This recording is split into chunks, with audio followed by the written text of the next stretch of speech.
Hey friends, it's December 30th, 2023, and I'm currently in the middle of making a simmer pot. The ingredients that I added to my simmer pot included peppermint leaves that were dried. I also added some lemon, vanilla extract, as well as some bay leaf too. And all those ingredients are really kind of relating to the energies that I want to bring into my new year. Now that we have some good vibes simmering over here in my home, I thought it'd be a really good idea to first start off with like that physical reset. It's always the easiest thing for me to kind of get the ball rolling. And the place I spend the most time when I'm not at work is going to be in my desk area. So let's start there.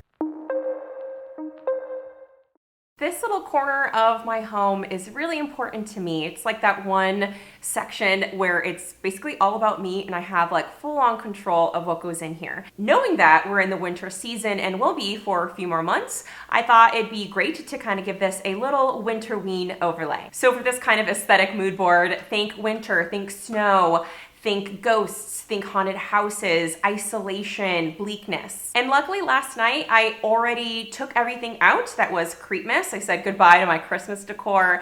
I took it all out. I'm still working on the rest of my apartment, but I really wiped down everything here. Now that it's all cleaned up and all parts of Christmas are removed from the space, let's get to decorating.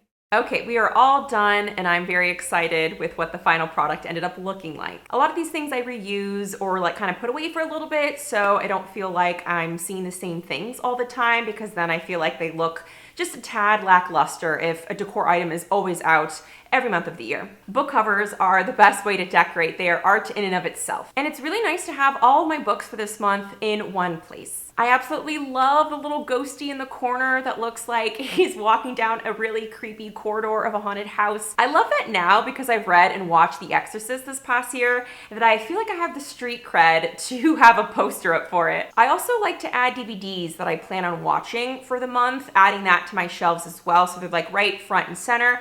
And then just like book covers, I feel like DVDs are fantastic ways to decorate. Huge shout out to my bestie for giving me these Ouija board coasters for Christmas. And I've had this ghostly attic fireside candle forever. Obviously the little scene on the front with the label, it just looks exactly like the upstairs attic that Constant Hatchaway is chilling in when you go on the Haunted Mansion ride at Disneyland. And it actually perfectly fits February, which is more like a dark romance Halloween vibe for me because she's this like Black Widow character on the ride. I'm honestly surprised I have enough decor that fits my mood to decorate this shelf. I didn't buy anything new for this, so I'm pleasantly surprised that everything was able to be filled with either decor pieces or physical media.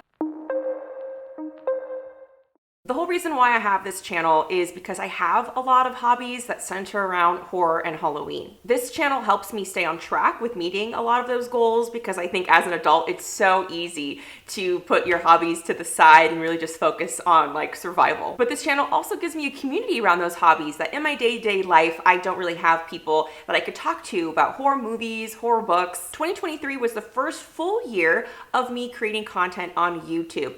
And when I think back on what I was able to do, I'm simply amazed. Just creating one video a week, most weeks in the months of 2023, like wild that I was actually able to stay so committed to this hobby of creating content on YouTube. For Christmas this year, I was gifted an oracle deck from Kelsey from Slime and Slashers.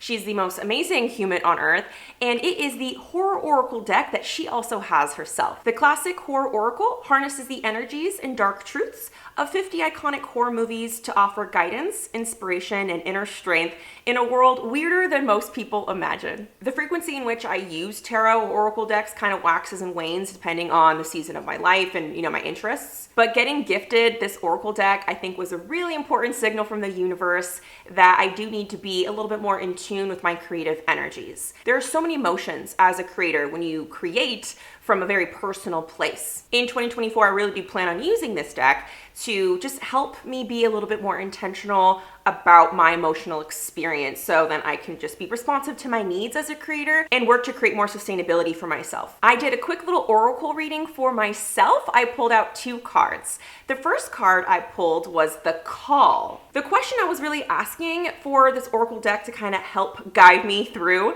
is, how should I channel my creative energy this year? The guidance that they're giving me from the guidebook is to turn your ringer off. So when I think about the Scream movie, I think about how our final girl is is constantly being harassed by an unknown killer. And how over the course of the film, it starts to be very, physically tasking, emotionally draining, just this incessant, like, go, go, go kind of situation. So when it comes to the guidance that this oracle is trying to give me when it comes to YouTube creation, is to challenge myself to pull back a little bit more and to do a bit less. Even though I feel the call, right? I have this calling to do things that I'm excited about, and hypothetically I do have the time and the energy. I don't necessarily feel like in 2023 that was the best way for me to serve myself and to serve me holistically, because I do feel like I put a lot of my time and energy eggs into this one basket of YouTube, and there's a lot of things that did fall by the wayside, like my spirituality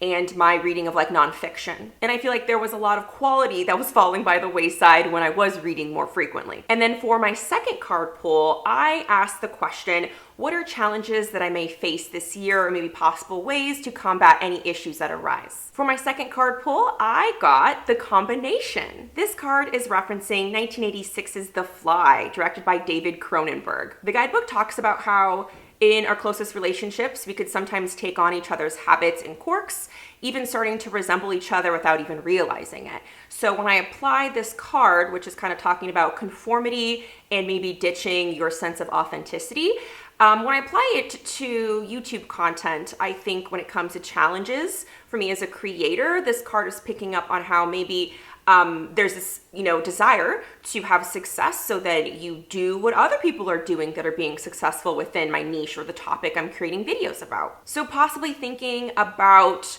making sure I'm staying authentic to myself, not losing what makes me me, and accepting that there are parts of me that I love, maybe that I don't love, that show up in my videos, and it just kind of is what it is. Inspiration is great, but I also need to make sure in 2024 that all my videos continue to be me, come from a place of, personal happiness and joy, and I'm always putting my spin on things. I did have some year-long horror Halloween projects that I'm setting myself up for at the start of the year to begin. First and foremost, I want to read Frankenstein by Mary Shelley. The more I learn about Mary Shelley, the more fascinated I am by her.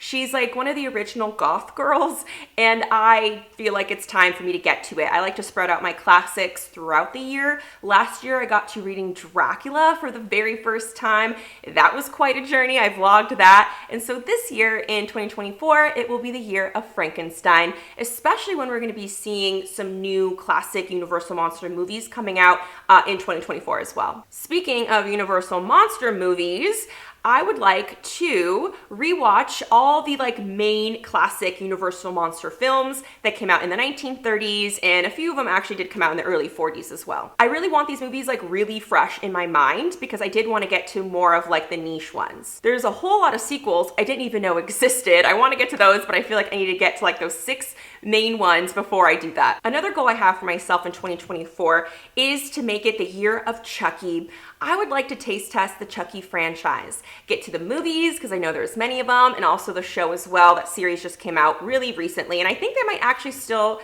have seasons in the works. I'm not too sure on that. I really haven't watched any of the Chucky movies in their entirety. I think maybe bits and pieces of some of the earlier films. Another thing I want to catch up on besides Chucky is going to be Jordan Peele films. The only movies I've gotten to from him were Nope, and I absolutely loved it. 5 stars, gave me everything I wanted. I'm still trying to, untangle the web of allegory and metaphor in that one, and I'm just imagining the other few he has out so far will be just as enjoyable for me. I also have been getting this inkling of interest to dive into silent films, like Nosferatu, The Cabinet of Dr. Caligari. All those are so important to the genre. I want to make sure I'm prioritizing those in 2024. There's a new Nosferatu movie that is coming out this year, so kind of watching the original in its entirety, because I've only seen bits and pieces, will be really fun. I might be able to catch some Easter eggs that I didn't know if I didn't watch the movie first. I also wanted to continue to host this new book movie hybrid club that I accidentally started in 2023. In January, we're going to be reading The Shining at the start of the month, and then at the end, I'm going to be hosting a little watch party for that. The whole point of this club is to prioritize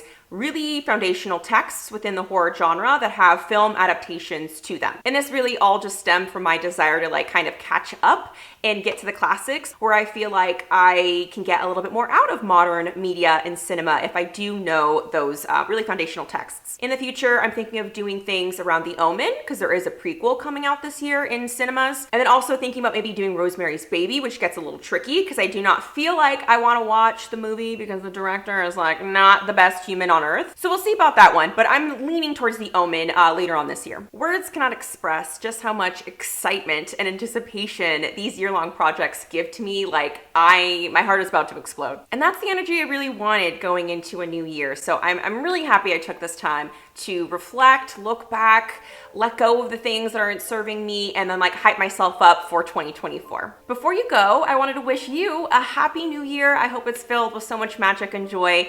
Definitely don't forget to hit the like button and let me know down in the comments, how are you setting yourself up for 2024? I'd love to know. Bye!